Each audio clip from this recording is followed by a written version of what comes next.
18 horas. Notícias de Manaus, Amazonas, Brasil e do mundo.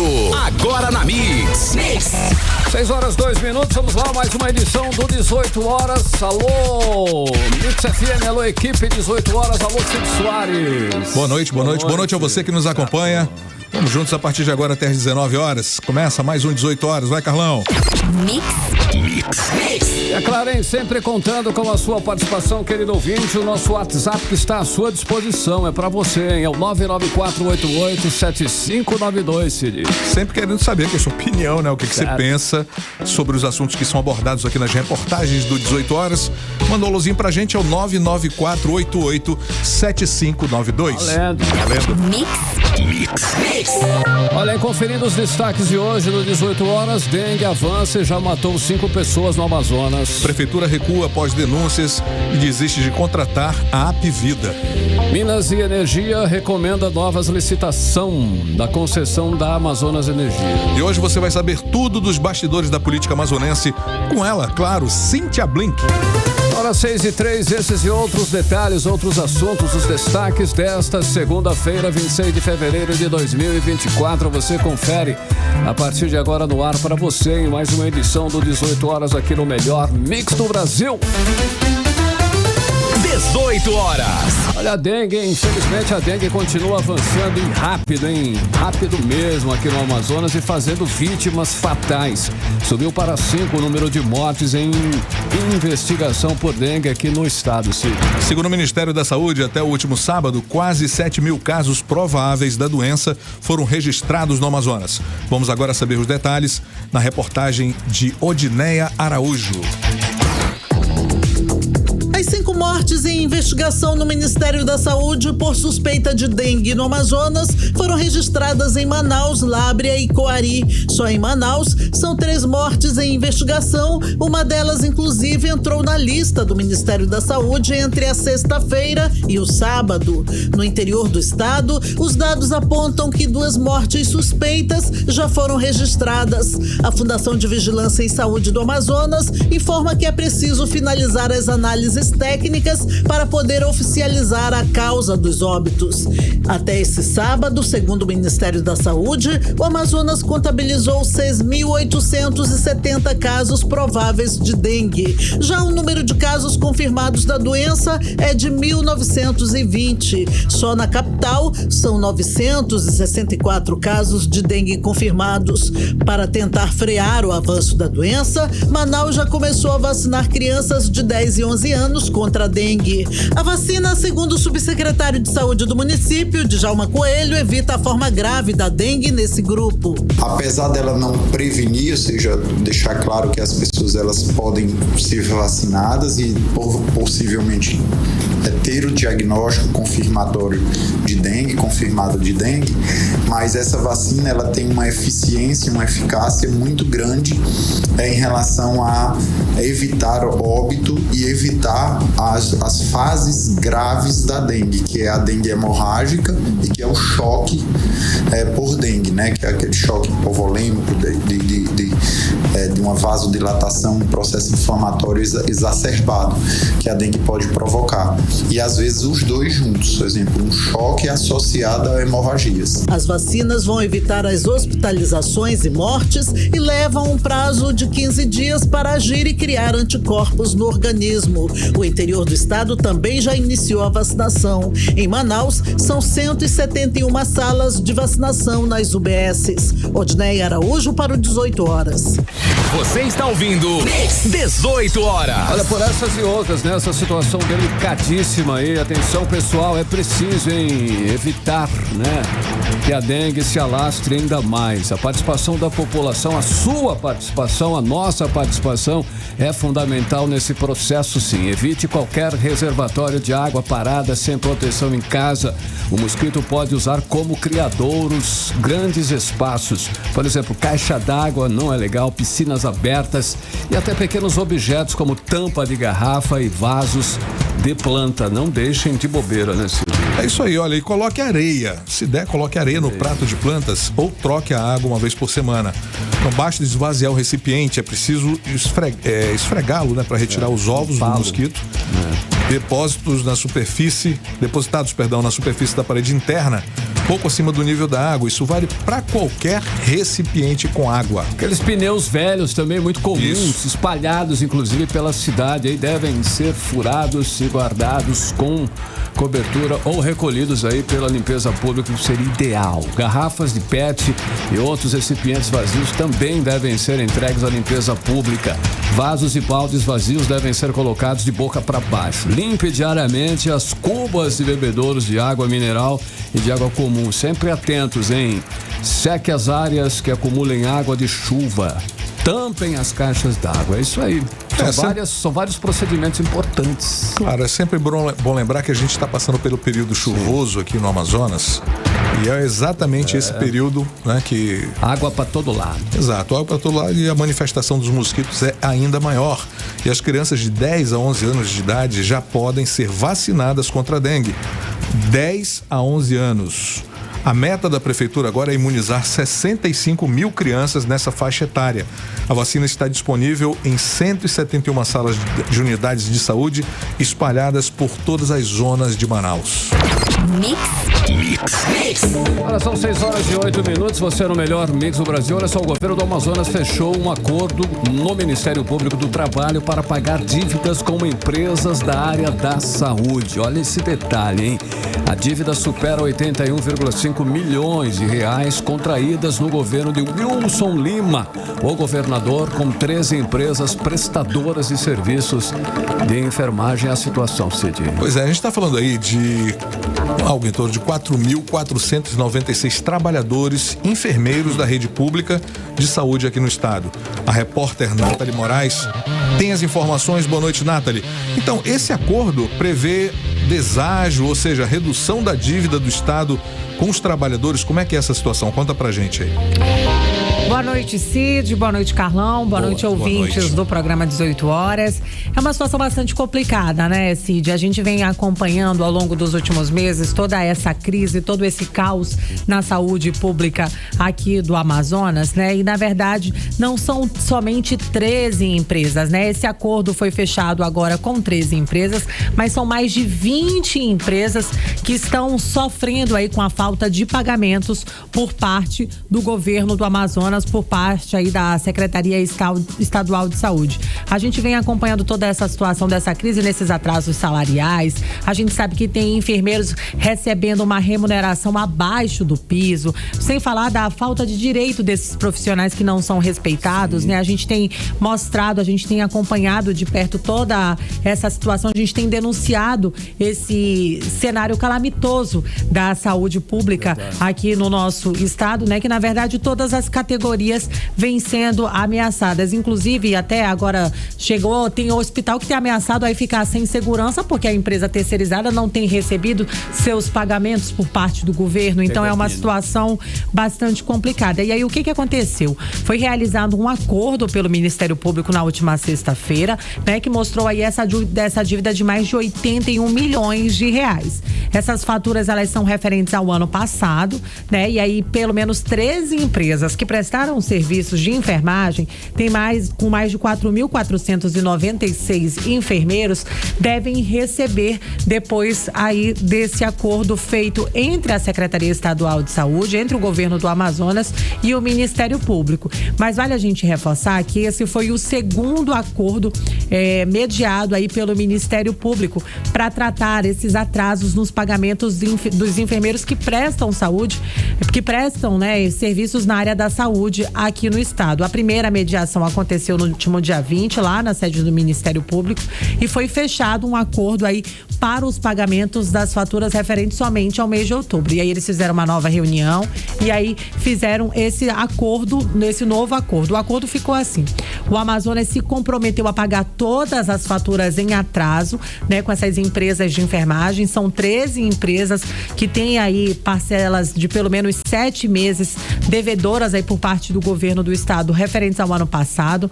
O pagamento pelo estado, né, vai se dar aí em parcelas que devem ser de 6 a 10 vezes parcelados esses pagamentos. A gente está falando aí, né, de mais de 4.496 profissionais que ficaram sem receber os seus salários no ano passado.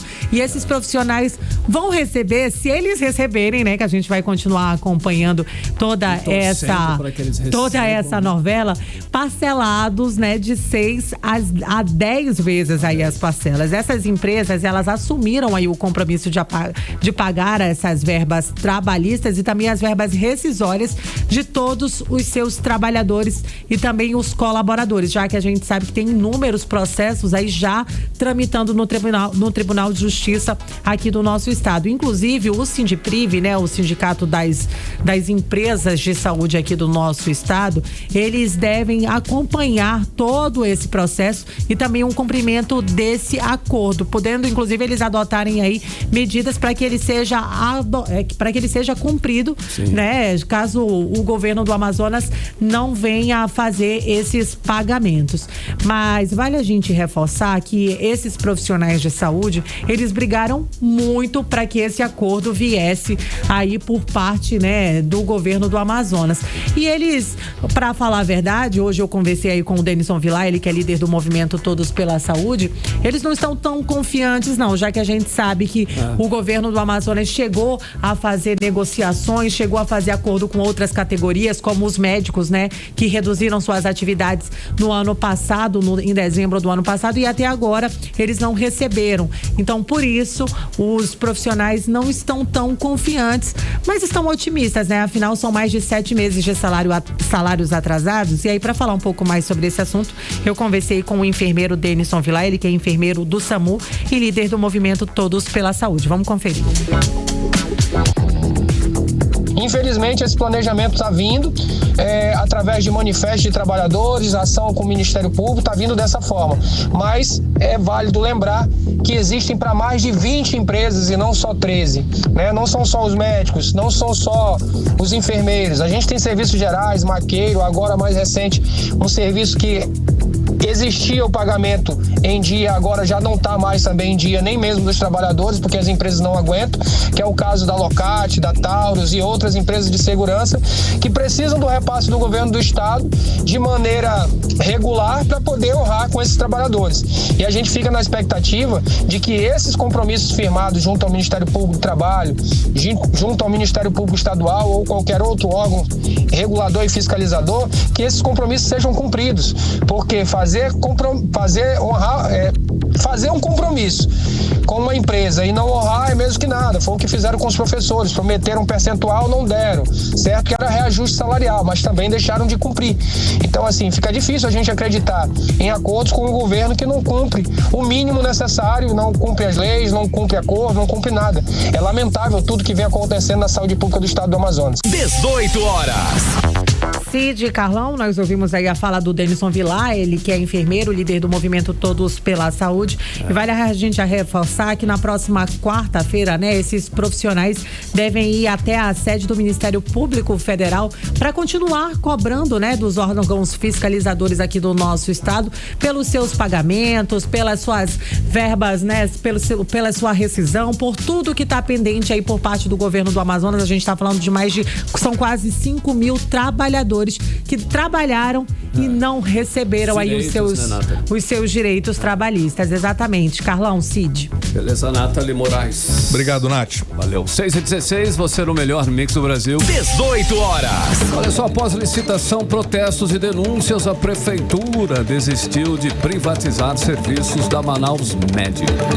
Exatamente isso, Carlão. Olha, a contratação da Apvida, que venceu a licitação, foi cancelada. E o anúncio foi feito pelo líder do prefeito na Câmara Municipal, vereador Eduardo Alfaia. O repórter André Meirelles tem mais informações. André, boa noite. O serviço de saúde continuará sendo feito pela rede de conveniados da Manaus Med? Como é que fica isso aí? Vamos lá, muito boa noite, Cid, boa noite, Carlão. Boa noite a você que nos acompanha ao vivo aqui na 100.7.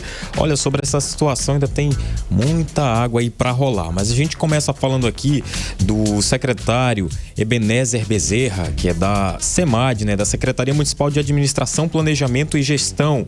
Ele disse aí que os servidores vão continuar a ser atendidos pelo Manaus Med, que é o serviço de assistência à saúde dos servidores públicos do município de Manaus.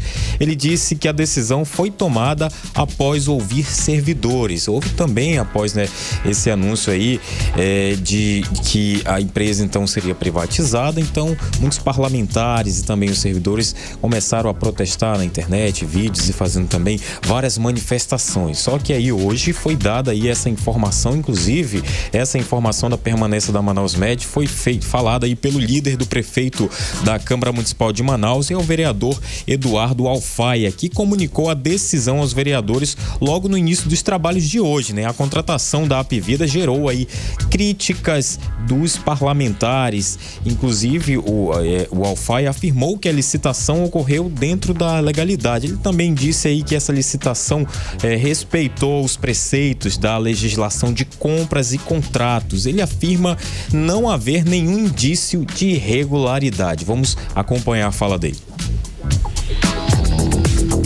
A orientação do prefeito Davi, anunciando que a contratação por parte do plano de saúde que aconteceu a licitação esta que ocorreu dentro da legalidade, dentro de todos os preceitos da nossa lei de contratação de contratos públicos, não houve nenhum indício de irregularidade, mas essa licitação, que seria a contratação de um plano de saúde para atender os servidores públicos, ela aconteceu dentro da normalidade, da legalidade, dos princípios da administração pública. Contudo, por uma decisão administrativa, o prefeito Davi hoje está assegurando a todos os servidores e pedindo que comunique hoje ao plenário dessa casa que essa contratação ela não acontecerá, que os servidores públicos ainda continuarão sendo atendidos pela Manaus Med. 18 horas. Cid, Carlão e ouvintes, a gente ouviu a fala do vereador Eduardo Alfaia, ele que é líder do prefeito na Câmara Municipal de Manaus, falando aí sobre a Prefeitura de Manaus recuar da decisão de contratar o plano de saúde da empresa Apivida para atender os servidores municipais e pretendia substituir o plano da Manaus Med, né? A Apivida havia vencido o pregão eletrônico e deveria ter contrato firmado em mais de 108 milhões de reais, que inclusive é um número superior das demais concorrentes, né? Essa mudança foi o motivo de manifestação dos servidores municipais pedindo o cancelamento do processo, isso devido a inúmeras denúncias nos atendimentos aí dessa empresa. A licitação chegou a ser suspensa após as denúncias de vereadores da Câmara Municipal aqui de Manaus que apontaram irregularidades no edital, dentre elas as suspeitas de direcionamento para a Apivida devido a regras que barravam a participação de outros planos de saúde na concorrência, né? E conforme a prefeitura, né, o Manaus Med tem hoje 40.569 segurados inscritos, entre os servidores públicos ativos, inativos e pensionistas da prefeitura de Manaus, junto aí com os dependentes legais, sendo 27.855 titulares e 12.714 dependentes. Mas aí, ao contrário disso, da contratação da Apivida, o ASPRO, que é o Sindicato dos Professores e Pedagogos das Escolas Públicas de Manaus, já havia convocado aí uma manifestação de servidores para protestar contra a medida em frente à Câmara Municipal de Manaus. Esse protesto estava marcado para o dia 28 de fevereiro, que é quarta-feira agora, depois de amanhã. E aí, depois desse anúncio que foi feito pelo Alfaia, o sindicato decidiu manter o ato. Então, eles falam aí que não acreditam na fala do vereador e que também vão continuar protestando para que isso não volte, para que a empresa que foi aí, né, que seria contratada, no caso a Apivida, não também continue, porque eles não acreditam na empresa e também não acreditam na fala do Alfaia. Isso quem vai contar pra gente é o professor Lambert Melo, que é o coordenador jurídico do Sindicato dos Professores e Pedagogos de Manaus. Vamos conferir. Por isso, o sindicato Aspron Sindical está, nesse momento, confirmando o ato público que está marcado para quarta-feira, dia 28 de fevereiro, a partir das 9 horas da manhã, lá na sede da Câmara Municipal de Manaus, onde nós vamos dizer aos vereadores que nós não acreditamos nas palavras do prefeito e que nós queremos ainda que a Câmara aprove uma audiência pública chamando o prefeito para explicar o porquê que pretendia ou pretende fazer a privatização do Plano Manaus Med. E nós queremos também estar exigindo da Câmara que haja a aprovação da CPI do Fundeb para que a Câmara investigue a utilização por parte da Prefeitura dos recursos do Fundeb. 18 horas. Então, Cid, Carlão e ouvintes, a gente ouviu a fala aí do professor Lambert Melo, que é o coordenador jurídico do Sindicato dos Professores e Pedagogos de Manaus. Ele estava falando aí, marcando a confirmação, né, de manter a manifestação que está marcada para essa próxima quarta-feira, depois de amanhã, ali em frente à Câmara, na verdade na Câmara, né, de Vereadores de Manaus. Está marcado para as 9 da manhã. Vai botar várias questões ali, né, para falar sobre, não só essa, né, sobre essa que seria então a Apvida, e que aí hoje a Prefeitura de Manaus acabou aí informando, né, o cancelamento do contrato, tudo para poder manter a Manaus Med, mas como também outras situações que os servidores têm pendentes aí com a Prefeitura de Manaus. Então essa vai ser a pauta aí da manifestação que está prevista para acontecer quarta-feira. Agora a gente vai continuar aqui acompanhando. O Cid, Carlão. Pois é, é o que a gente fala, né, Carlão? Uma empresa como essa, que todo mundo já tem conhecimento de que não consegue cumprir nem os seus contratos, sim, como é que ganha uma licitação? Vamos em frente. Tarará de milhões, né? Tchau, vida. 6h23, você no melhor mix do Brasil. 18 horas. Olha só, agora nós vamos para Brasília, capital federal. Vamos falar de um evento que aconteceu lá em São Paulo, na Avenida Paulista, precisamente, onde o ex-presidente Jair Bolsonaro reuniu, né, uma multidão. Foi ontem, domingão, e foi o grande assunto. Foi um mega evento. E é claro que nós temos que comentar sobre esse acontecimento. Reuniu muita gente, os discursos foram menos agressivos. Mas mesmo assim a fala de Bolsonaro será usada pela Polícia Federal como evidência, olha só, hein, de que ele tinha conhecimento da minuta de um suposto golpe. Para falar sobre esse assunto aí, nós vamos falar com ele, o nosso correspondente lá em Brasília, que é o Cadu. Cadu, boa noite. Então acharam uma brecha aí na fala do ex-presidente Jair Bolsonaro que pode complicar a situação ainda mais dele. Cadu, boa noite. Boa noite, Carlão. Boa noite, Cid Soares. Boa noite, ouvintes do 18 horas. Não é brecha não, Carlão. Foi indício mesmo. Bolsonaro pode se complicar ainda mais no discurso dele em cima do trio elétrico. Ele acabou falando demais. Ele se atrapalhou ao falar com o público dele sobre a suposta tentativa de golpe de Estado. Bolsonaro, em momento algum, Carlão, ele negou haver um plano nesse sentido, de tentativa de golpe. Ele tentou, na verdade, minimizar os fatos. Dizer que estavam sim pensando em alguma coisa, segundo ele, dentro da lei, mas nada foi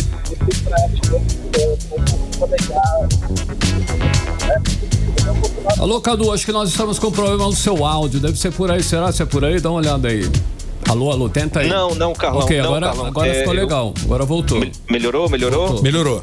Então, Carlão, sim, melhorou? Vocês querem que eu repita tudo que eu falei? Ou pode continuar daqui? Não, então, repita, por favor. Deixa eu começar. Não, você falou que havia uma brecha, né, com relação a isso, acharam uma brecha na fala. Eu disse que não, que na verdade ele se entregou. O Jair Bolsonaro, ele entregou o jogo para a Polícia Federal. Ele se complicou bastante, né, no discurso dele em cima do trio elétrico. Ele acabou falando demais, se atrapalhou ao falar com o público dele sobre a suposta tentativa tentativa de golpe de Estado. O Bolsonaro, em momento algum, ele negou que havia um plano nesse sentido. Ele tentou, na verdade, minimizar os fatos.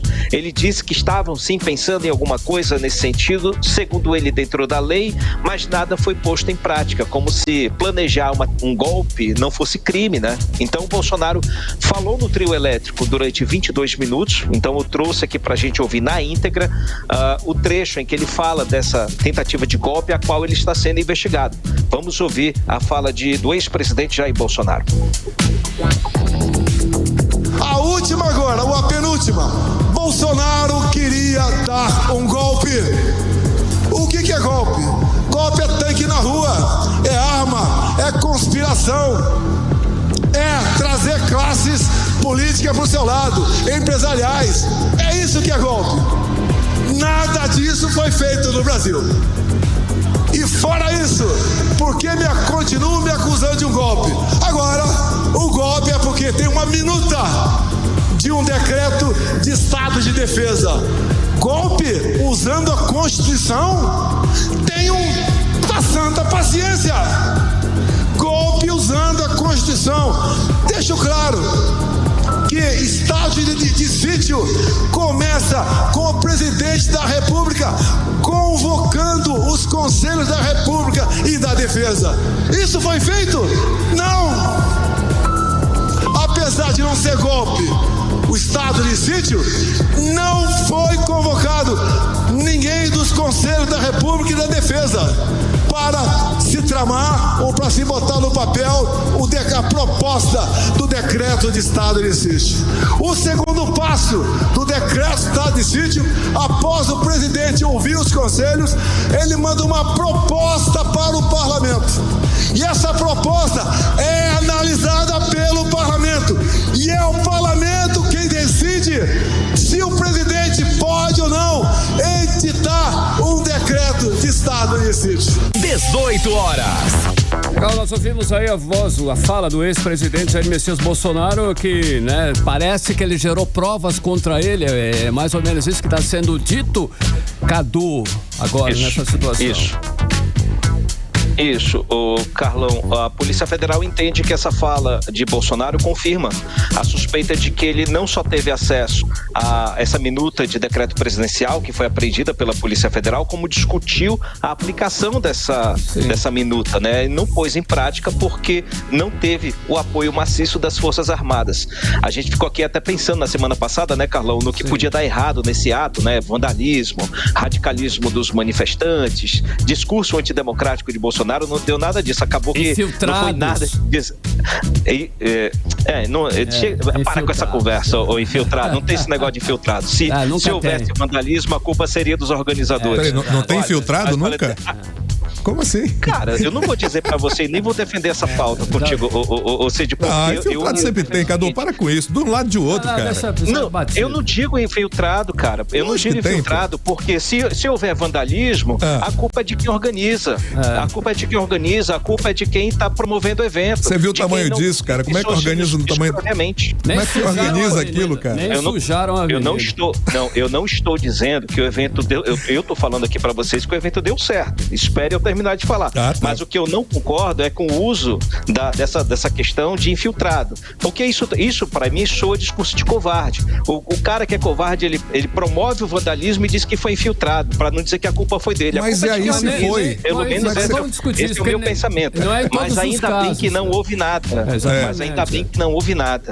Deu tudo certo no dia de ontem. Então, a questão que eu tô dizendo é que a pulada de cerca foi essa somente. Vamos aguardar aí para ver que consequências o ato de ontem vai trazer para o próprio Jair Bolsonaro. Porque não houve, deu 0-0, ainda bem, né? Mas é importante a gente frisar alguns pontos, Carlão e Cid. Esse ato na Avenida Paulista mostrou que Bolsonaro, ele é o principal mobilizador da direita conservadora. Ele mostrou muita força no dia de ontem, apesar das acusações, né? Segundo ponto, esse ato mostrou que a direita brasileira se encontra mais mobilizada que a esquerda. Isso diferente das expectativas da possibilidade dele estar em decadência, né? Que nem foi comentado, inclusive, a semana passada, né? O momento da história mostra outra coisa, né? Que a direita está muito mais bem mobilizada, muito mais bem financiada em relação à esquerda. A esquerda está no poder, mas não mostra tanto essa força popular e de mobilização quanto a direita nesse momento. A esquerda está no poder, entre aspas, né, meu? Porque a direita está na sua maioria no poder, na realidade. A gente vai gastar um programa falando disso, Carlão. De esquerda, na verdade, agora, só tem o presidente em alguns, né, em situações. Mas enfim, vamos lá. Eu acho que nem ele, pois Carlão. Então. Nem ele. Então. Sempre... Valeu, vamos lá. Só café até amanhã, Cadu. Agora o último ponto, Carlão, que eu queria mostrar para vocês é que Bolsonaro ele é um grande mobilizador, mas sem um sucessor definitivo, né? Por enquanto, o principal nome é o governador de São Paulo, Tarcísio Freitas. Estudantes da USP estiveram lá fazendo uma pesquisa que apontou o seguinte, que 61% dos bolsonaristas que estavam nesse ato querem o Tarcísio como sucessor de Bolsonaro. 19% querem Michele Bolsonaro. Esse número é importante. E 7% querem o Romeu Zema, que é o governador de Minas Gerais. Ele é um governador mais alinhado ao bolsonarismo, porém ele não tem o apoio de muito menos da metade do público bolsonarista. Agora, falando dos amazonenses que participaram desse ato pró-Bolsonaro, Carlão, tiveram lá o Coronel Menezes, a filha dele, a deputada Débora Menezes, o deputado federal Capitão Alberto Neto, o deputado estadual delegado Péricles, o delegado Costa e Silva, né? E também o ex-prefeito Arthur Vigílio Neto. O ex-prefeito deu aquela boa exagerada, dizendo que o ato de ontem foi semelhante ao movimento de Iretajá.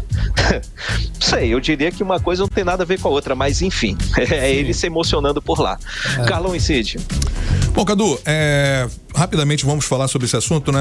A Câmara dos Deputados pode instalar uma CPI para investigar o caso de exploração sexual, que já foi discutido muito lá atrás isso, lá na Ilha do Marajó, que é um assunto muito sério. Isso. E todo mundo parece que fechou os olhos para isso. Como é que tá isso, cara? Olha, o Cid, estão querendo mobilizar uma CPI, né, para investigar esse caso, mas ainda é cedo para a gente dizer se essa CPI vai emplacar, mas a coleta de assinaturas começou já nesse fim de semana e já tem 95 assinaturas de parlamentares apoiando. Para que a Câmara receba o pedido oficialmente, né, é preciso ter aí 157 assinaturas comprovadas, mas não é só isso. Tem que ter autorização do presidente da Câmara, Arthur Lira, e vai ser um pouco difícil, Cid, porque se Lira não vai acolher nem o pedido de impeachment contra o presidente Lula, que foi uma ação da direita bolsonarista, é possível que ele também não acolha o pedido de CPI para investigar esses crimes de abuso sexual e tráfico humano lá na Ilha de Marajó. E como você disse, é uma pauta que já foi apurada. O Senado já investigou esse caso alguns anos atrás.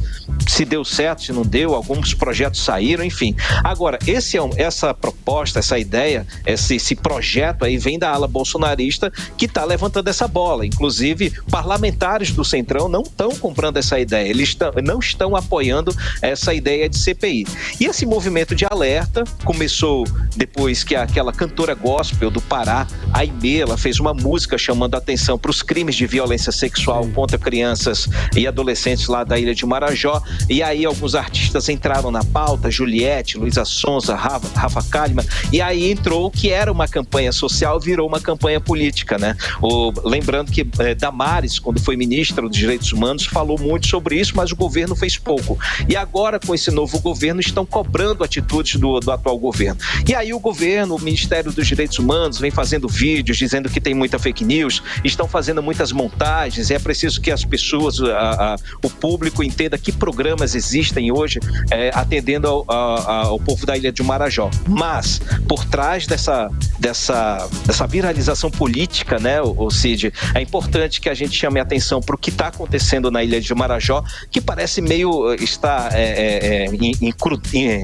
dentro, né, faz parte da vida dessas pessoas, casos de abuso sexual. Sim. E não é de hoje, é preciso que esse tema volte, mas que não politize da forma como está sendo. Cid, Carlão. A gente realmente precisa evitar a politização e lembrar que isso é um caso sério e verdadeiro, não é fake news. O que estão publicando, aliás, a gente tem acesso às publicações, não é fake news não, cara, é sério isso. Agora, se politizarem, aí realmente fica uma coisa de, foi levantado no governo Bolsonaro, ninguém vai olhar. Pô, é brincadeira, hein, cara? A gente tem que parar com isso. Tá na hora. Valeu, Cadu. Valeu, Cadu. Exatamente. Um grande abraço, Cadu. Até amanhã, galera. Hein? Valeu. Tchau. Sempre bom conversar com os senhores. Valeu, meu irmão. Começamos bem a semana, Cadu. Sempre com vocês. Forte abraço, querido. Tchau. 6h36, você no melhor mix do Brasil. 18 horas. Continue em 100,7. Daqui a pouquinho você vai saber que o Ministério das Minas e Energias, olha só, hein? Quer o Grupo Oliveira fora da Amazonas Energia. Nosso assunto em instantes já. 18 horas. Agora nós vamos conferir previsão do tempo e temperatura. Amanhã, terça-feira, teremos chuva ou teremos aí um dia ensolarado? Cid, hoje choveu bastante. Tempo e temperatura, Cid Soares. Previsão do tempo. Pois é, Carlão, passou a lua cheia, então voltamos à normalidade. Agora é chuva, meu irmão. Amanhã a temperatura varia entre 24 graus na mínima e 29 na máxima. Possibilidade de chuva altíssima de 90% com 25 milímetros. E claro, a umidade relativa do ar varia entre 59% até 100%. Vamos respirar água direto amanhã. Valeu, é isso. Você está ouvindo 18 horas. Olha só, o nível do Rio Negro superou a marca de 22 metros. E ontem para hoje o rio subiu mais 4 centímetros, atingindo agora a marca de 22 metros e 5 centímetros acima do nível do mar. 18 horas. Olha, choveu, hein? Hoje choveu bastante aqui em Manaus, praticamente o dia inteiro chovendo. E o maior volume de chuva foi na zona leste, Cid. Pois é, no interior, onde eu passei o fim de semana, também foram registrados aí chuvas intensas, como explica o repórter André Meirelles. Manaus registrou até as 1 da tarde desta segunda-feira 6 ocorrências provocadas pelas chuvas em diferentes pontos da cidade. As ocorrências foram recebidas no Contact Center do Centro de Cooperação da cidade.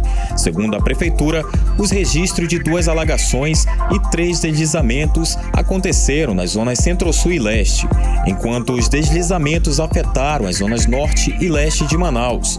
Uma infiltração foi reportada na Zona Norte e um risco de deslizamento na Zona Oeste. A Zona Norte concentrou 3 das ocorrências registradas. A região amazônica passa por um período atrasado de transação climática que intensifica as mudanças repentinas do tempo em muitas cidades do Amazonas, como Manaus, resultado da atuação do fenômeno El Niño. Os primeiros meses de 2024 começaram com forte temporada de estiagem do ano anterior. Segundo os registros do Instituto Nacional de Meteorologia, o INMET, muitas cidades do Amazonas tiveram chuvas abaixo da média. A capital do estado é um exemplo. Em janeiro, o acúmulo esperado era de 305 milímetros, mas choveu apenas 154 milímetros, metade do previsto.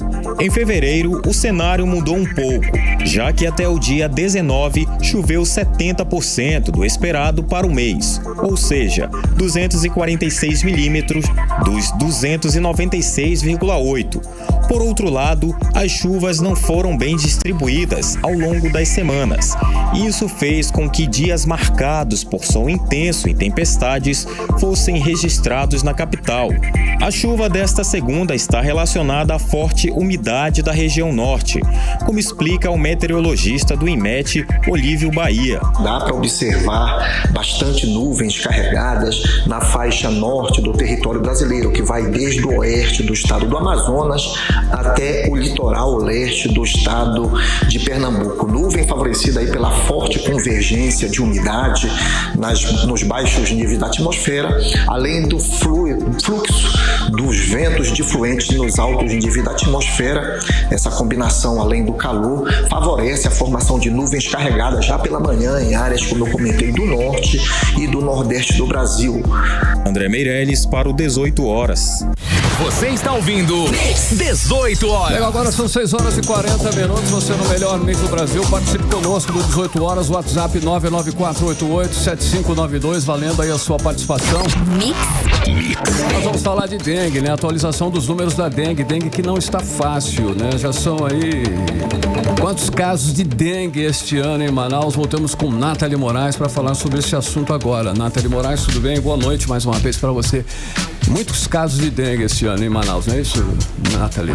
Mais uma vez, boa noite para você, Carlão. Boa noite, Cid. Boa noite, ouvintes do programa 18 horas. Então, aqui em Manaus, né, a Prefeitura de Manaus, a Secretaria Municipal de Saúde atualizou os dados aí, mostrando que são 1.113 casos confirmados de dengue aqui na nossa capital.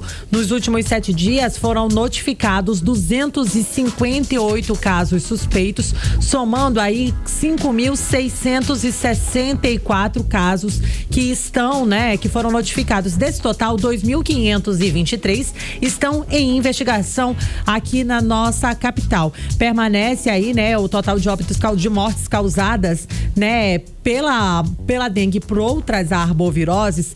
Três mortes estão sendo investigadas. Essa publicação também relatou um novo caso de Zika registrado aqui na última semana, aqui em Manaus, chegando aí a 6 casos confirmados desde o início do ano. Outros 25 casos suspeitos da doença estão sendo notificados, estão sendo investigados, na verdade. E 42 casos foram notificados. Vale a gente reforçar que não teve, né, o registro de mortes por Zika. Já os casos de chikungunya permanecem em 2, né? E outros não foram registrados novos registros, né? Novas notificações da doença nos últimos dias. Agora, outra doença que vem chamando bastante a atenção também aqui na nossa capital é a febre de Oropouche. Já são mais de 2.195 casos registrados aqui no nosso estado.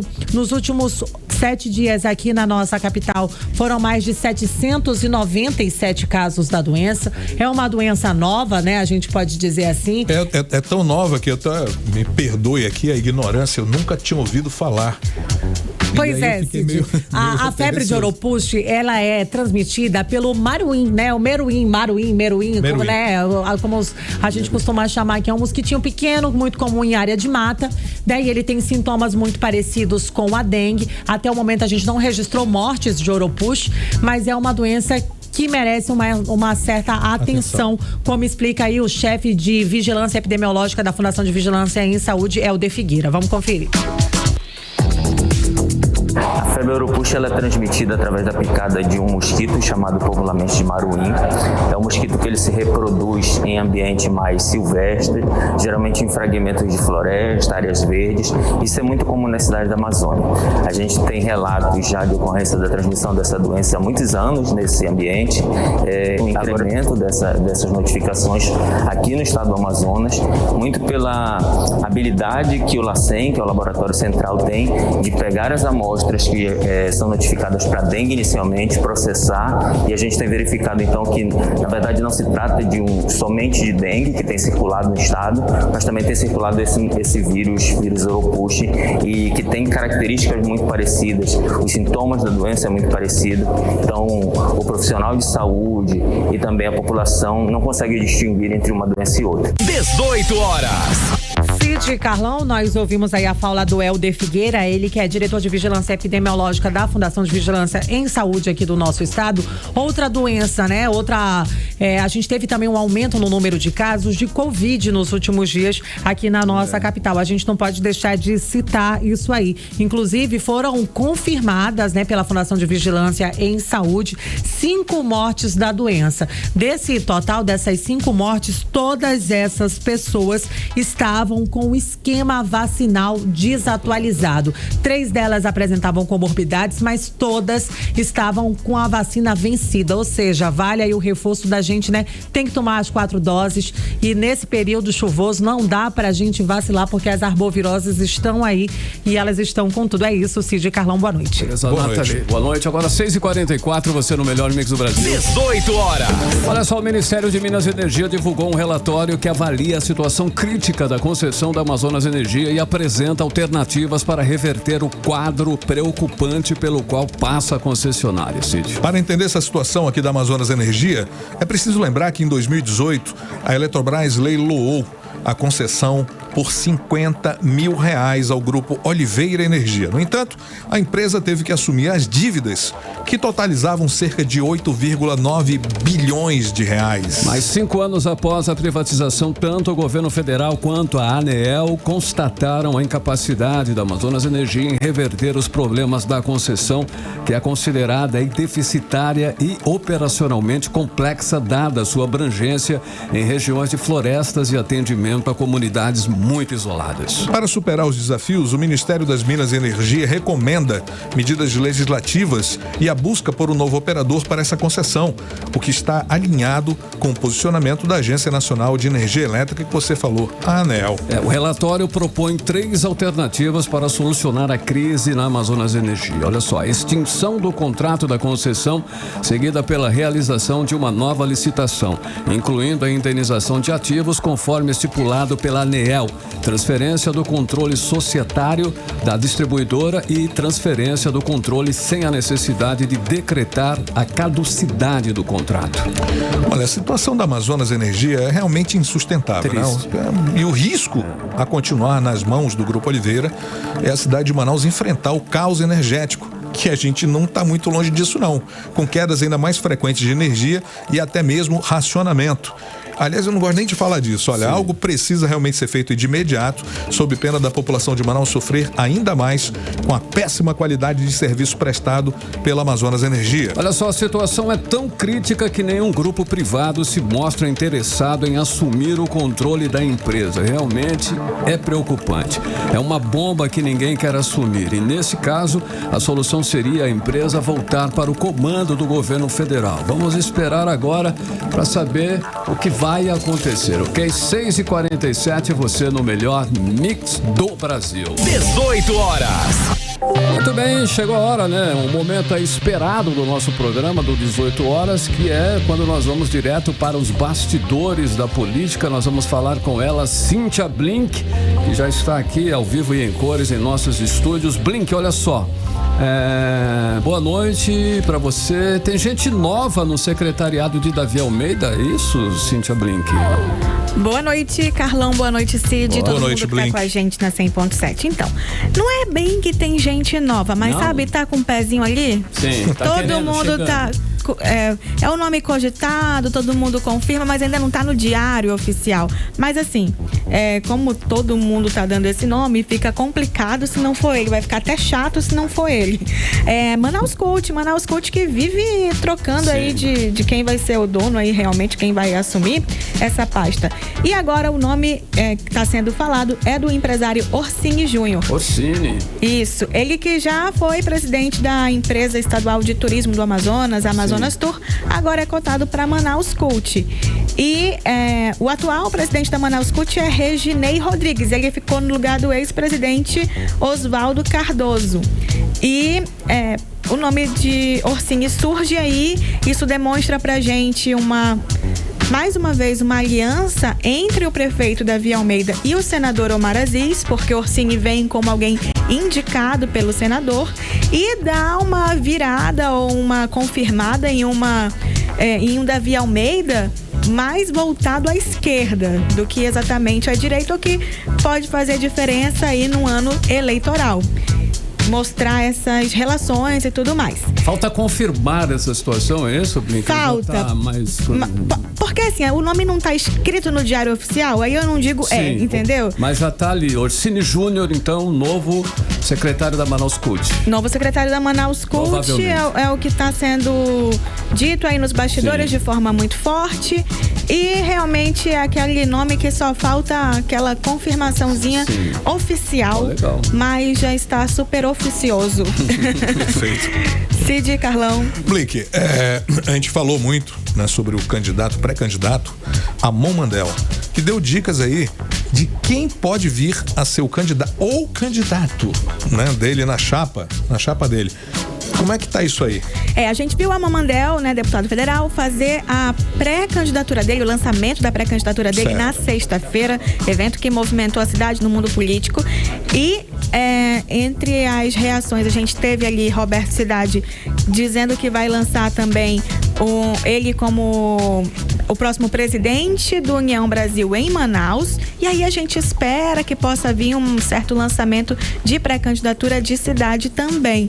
Mas enfim, isso aí eu tô até mudando o assunto, vamos ao foco. Vice de Amon, foi uma pergunta que não queria calar durante a tal do pré-lançamento aí da candidatura dele, mas ele não deu nenhuma dica. Quando foi hoje a uma rádio, ao Tiradentes, ele falou que ele quer que seja uma pessoa de fora da política, ou seja, alguém que não tem um mandato, que não tem experiência no mundo político. Uma novidade, né? E de preferência que seja uma mulher. Opa, deu uma dica boa. Aí, pois é, isso reduz um monte o número de candidatos. Aliás, eu visualizei já que uma pessoa. Então, você pode pensar em Maria do Carmo. Sim. Só que ela já disse que não quer. Ah, ok. Ela não será vice de Amon porque ela não nasceu para ser papagaio de pirata. Oi. Ela quer ser cabeça de chapa. Eu não sei como é que ela vai conseguir um vice depois de tratar vice com esse termo, mas ela falou que não será ela. Então o que a gente pode esperar do vice do Amon é um nome que não é um nome da política. Ficou complicado Sempre agora. tem um vice que se encaixa aí em algum majoritário, Cíntia Blink, com certeza. É isso, a gente vai continuar tentando pegar mais dicas e saber que nome é esse. Não sei se ele já tem esse nome ou se ainda está estudando, mas enfim.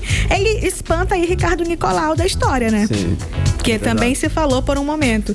Mas enfim, vamos continuar acompanhando. Obrigada. Não, tem mais uma pergunta ainda, você pode então responder? Me pergunta, eu respondo o que você quiser. É o seguinte, Davi Almeida, ele vai ou não, né? Ele vai sair ou não, né? Ah, sim, verdade. Essa é uma questão importante. Ele vai para o PL, vai sair lá. Sabe, essa eu acho que... fazer parceria com o Bolsonaro.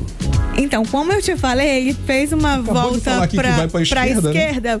Por causa dessa aliança com o Omar. Mas, ao mesmo tempo, seria um grande sonho de Davi Almeida entrar para o PL, sim. Porque assim, ele desfaz aquela candidatura, aquela chapa Alberto Neto e Coronel Menezes, que é uma chapa que ameaça, é uma chapa que viria forte. Aí ele já vem então. A ideia é que venha Davi no PL como vice, tendo Alberto Neto. Olha aí.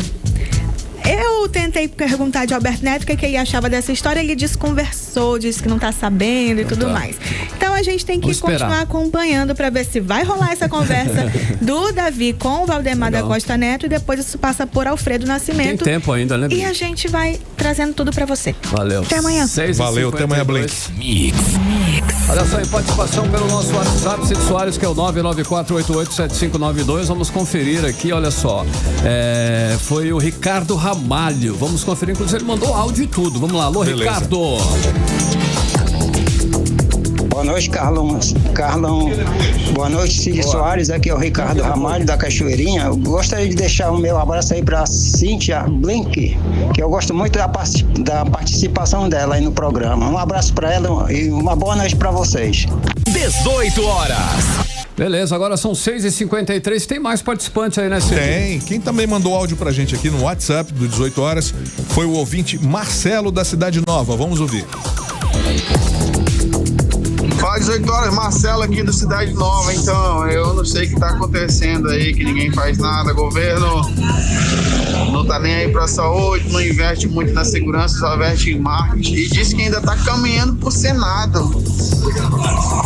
Eu tomara que a população não esqueça disso, hein, nas próximas eleições, que ele não chegue querendo no último mandato dele fazer um monte de coisa pra enganar a população. A população tá ouvindo, tá vendo aí esse Emilson Lima.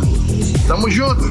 18 horas. Beleza, participação pelo WhatsApp aí foi o Ricardo Ramalho. Valeu, Ricardo. Valeu, Marcelo. Valeu. Olha só, a lista de alvos monitorados pela ABIN, Agência Brasileira de Inteligência, revela que durante o governo de Jair Bolsonaro também foram espionados ambientalistas do Amazonas que atuavam no IBAMA e no IPAAM, Instituto de Proteção Ambiental do Estado, Cid. Segundo o jornal O Globo, o sistema israelense da ABIN acompanhava os passos de Marcelo Dutra, Newton Coelho Monteiro e Hugo Ferreira Neto. Hugo Ferreira, que comandava a fiscalização do IBAMA, encabeçou ação contra os garimpeiros nas terras indígenas e foi exonerado do cargo. Temos detalhes agora com a repórter Odineia Araújo. A lista de alvos de pessoas espionadas pelo governo Bolsonaro através da Agência Brasileira de Inteligência, obtida pelo jornal O Globo, revela que na mira da ABIN também estavam ambientalistas e servidores do IBAMA, Instituto Brasileiro do Meio Ambiente, e do IPAAM, Instituto de Proteção Ambiental do Amazonas. Os dados estão registrados no sistema israelense First Mile, usado pela ABIN entre 2019 e 2021 para vigiar a localização de pessoas por meio da conexão do celular. Um dos que teve os passos acompanhados pelo governo Bolsonaro foi Marcelo José de Lima Dutra, analista ambiental do IBAMA e ex-presidente do IPAAM. Marcelo Dutra contou ao 18 horas que soube que seu número de telefone era um dos espionados pela chamada ABIN paralela na sexta-feira por intermédio de um repórter do jornal O Globo. Segundo as informações que o repórter me passou, foram diversas as consultas a meu telefone, meu CPF, acompanhamento dos meus movimentos, entre outros atos de espionagem 100% ilegais, sem ordens judiciais, e que nos remete, né, a uma dúvida cruel.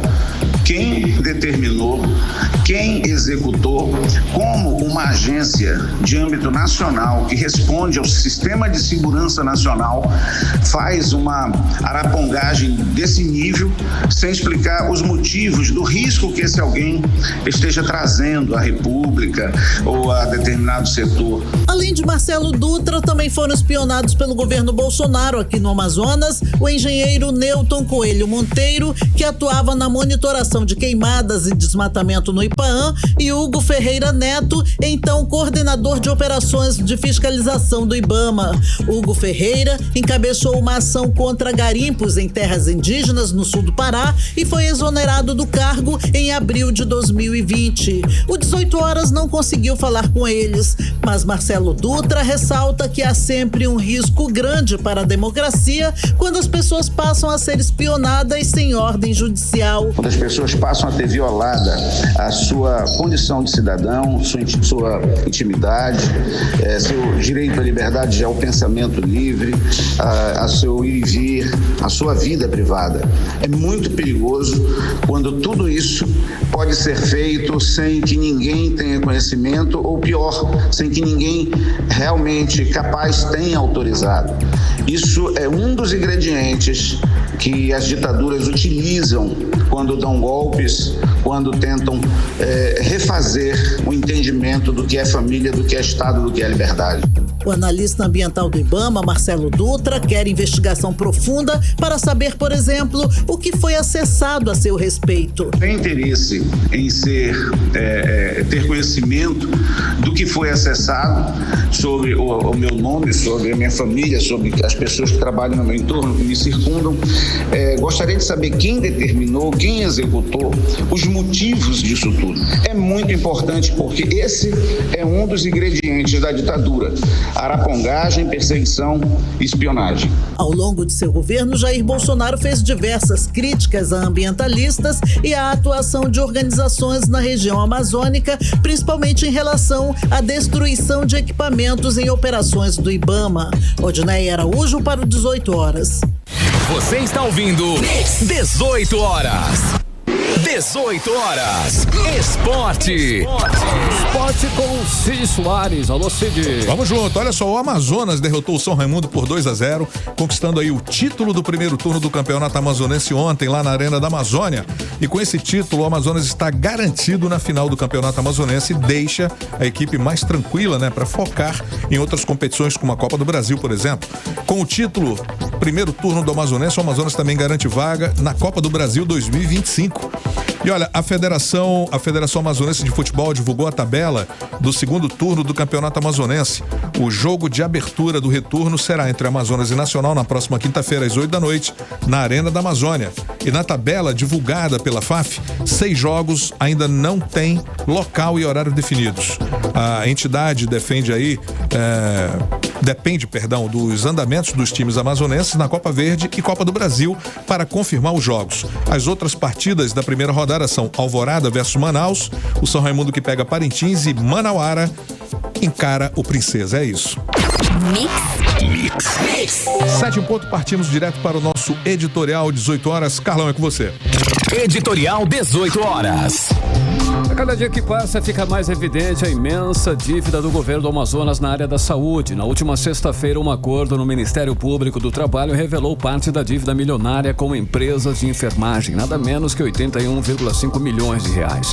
O valor, em parte, é para pagar salários atrasados de 4.496 trabalhadores. O governo federal terá que informar o valor total da dívida até quarta-feira, dia 28. As secretarias de saúde e da Fazenda se comprometeram a apresentar um levantamento de todos os débitos de 2023. O dia 28 foi o prazo dado pelo Ministério Público do Estado, que cobra um plano emergencial do governo do Amazonas para quitar os débitos. E os números devem mostrar o tamanho ainda maior do rombo que está provocando uma das mais duradouras crises na saúde pública da história do nosso estado. 18 horas. 7:01, Cid, boa noite. Boa noite, até amanhã. Até amanhã. Você ouviu 18 horas. As notícias do Brasil e do mundo. De volta amanhã. Mix.